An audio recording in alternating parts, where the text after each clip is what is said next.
Welcome to another episode of Bible Study. If you haven't subscribed, subscribe now.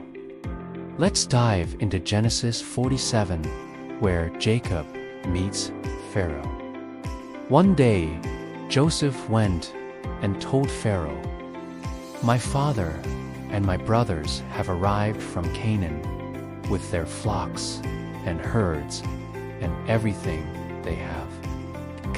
Now they are in Goshen." Since he had taken 5 of his brothers with him, he presented them to Pharaoh. "What kind of work do you do?" Pharaoh asked them. And they answered him, "We are shepherds, as were our ancestors. We have come to live in this land for a while. The famine is so severe in Canaan that there's no pasture for our flocks. So please, let us live in Goshen." Then Pharaoh said to Joseph, "Your father and your brothers have come to you.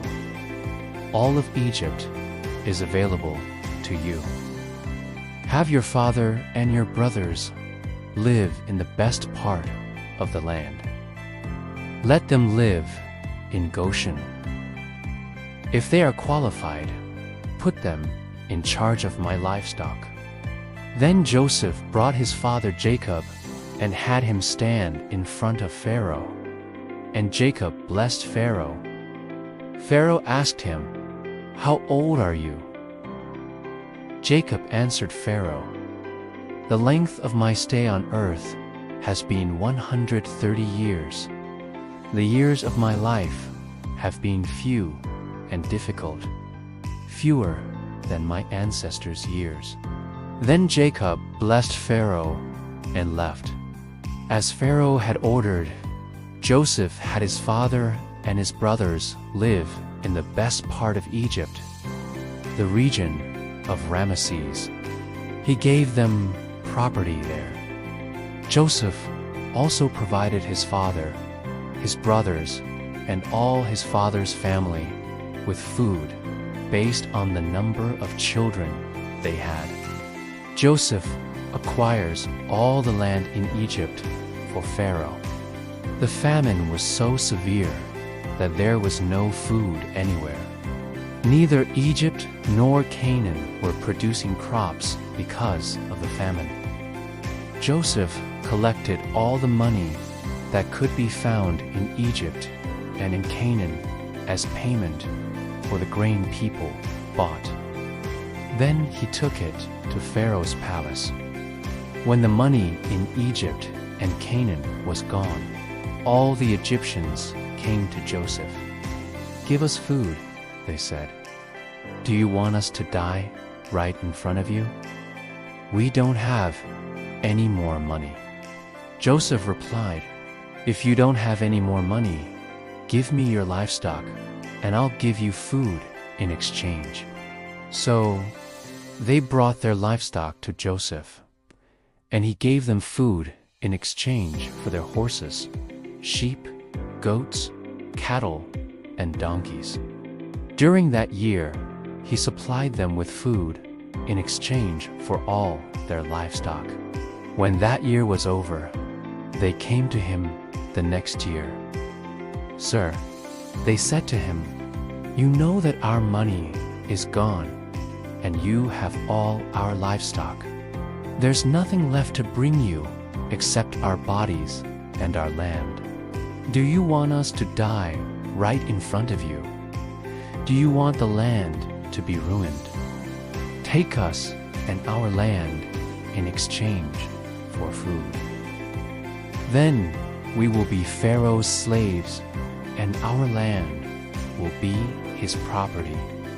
But give us seed so that we won't starve to death and the ground won't become a desert." Joseph bought all the land in Egypt for Pharaoh. Every Egyptian sold his fields because the famine was so severe. The land became Pharaoh's. All over Egypt, Joseph moved the people to the cities. But he didn't buy the priest's land, because the priests received an income from Pharaoh, and they lived on that income. That's why they didn't sell their land. Joseph said to the people, "Now that I have bought you and your land for Pharaoh, here is seed for you. Plant crops in the land. Every time you harvest, give 1/5 of the produce to Pharaoh. 4/5 will be yours to use as seed for your fields and as food for your households." "You have saved our lives," they said. "Please, sir, we are willing to be Pharaoh's slaves." Joseph made a law concerning the land in Egypt, which is still in force today. 1/5 of the produce belongs to Pharaoh. Only the land of the priests didn't belong to Pharaoh. So the Israelites settled in Egypt in the region of Goshen. They acquired property there and had many children.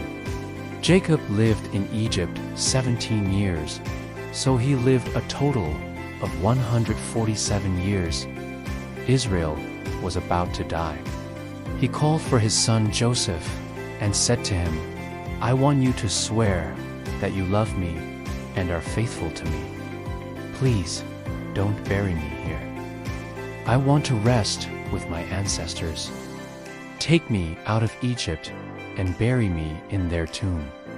"I will do as you say," Joseph answered. "Swear to me," he said.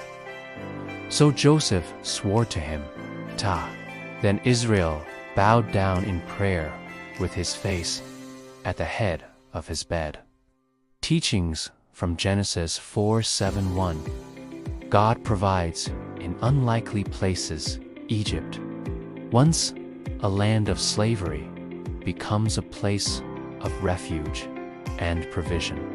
Goshen represents God's favor, even in a foreign land.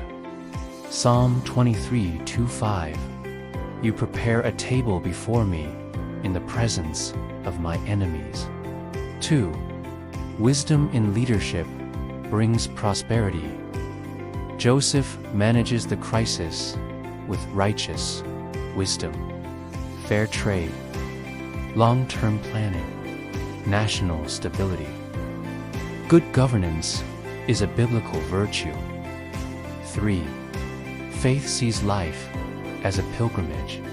Jacob calls life a pilgrimage, acknowledging that this world is not our home. True faith looks beyond present suffering to eternal promises. Hebrews 11:13. They confessed that they were strangers and pilgrims on the earth.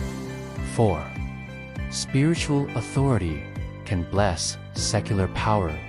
Jacob, though old and weak, blesses Pharaoh, symbolizing that God's servant can influence leaders. Our spiritual posture matters more than our earthly status. 5. Prepare for the future without losing the promise. Joseph lived and thrived in Egypt, but still honored his father's desire to be buried in Canaan. They never lost sight of God's covenant with Abraham, Isaac, and Jacob, tied to the land of promise. Thanks for watching. What are your biggest takeaways from this passage? Drop your answers in the comments section below. Remember to subscribe, like, and share. Shalom.